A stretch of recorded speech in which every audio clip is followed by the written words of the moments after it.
Пяціразовыя чэмпіёны Беларусі дабіраліся ў латвійскі Вентспілс праз Ліепаю. Менавіта ў ліепайскім аэрапорце прызямліўся невялікі чартарны самалёт CRJ-100 авіякампаніі «Белавія». Ляцелі з Мінска 2 нядоўга, не больш за гадзіну. Ліепайскі аэрапорт заслугоўвае асобнага слова. Сур'ёзныя самалёты цяпер сапраўды рэдкія госці на гэтым былым вайсковым аэрадроме.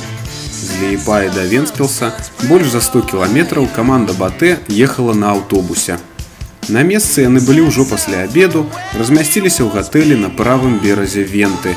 Да вечаровай трэніроўкі заставалася не так шмат часу, таму невялікаму журналісцкаму дэсанту, які асвятляе латвійскі выезд барысаўцаў, давялося агледзець горад толькі подбегам, пакінуўшы доўгія прагулкі на дзень матча.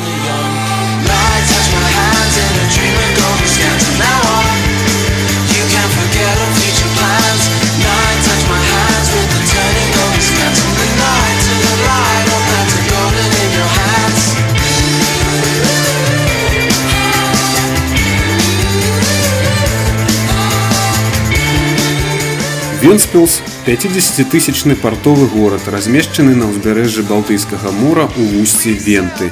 Паркі, савецкая ды старасвецкая архітэктура, шмат кветак, вулічных інсталяцый ды адмысловы спакой вентспілскіх вуліц. На дзень-два сюды варта прыехаць.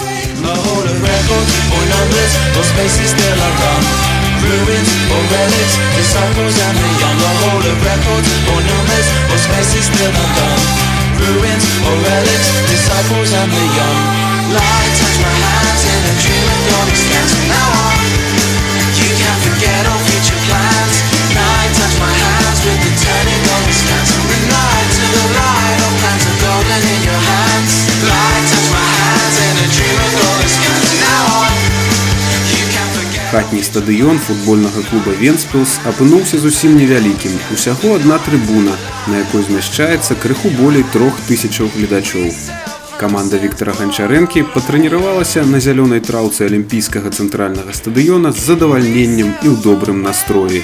Гульцы ды трэнерскі штаб выглядалі ўпэўненымі ў сваіх сілах. Аб'ектыўна Вентспілс, канешне ж, не Ювентус. І чакаем мы ад БАТЭ толькі перамогі ў двухматчавым процістаянні з латвійскай камандай ды выхаду ў 4-ты, апошні кваліфікацыйны раунд Лігі чэмпіёнаў.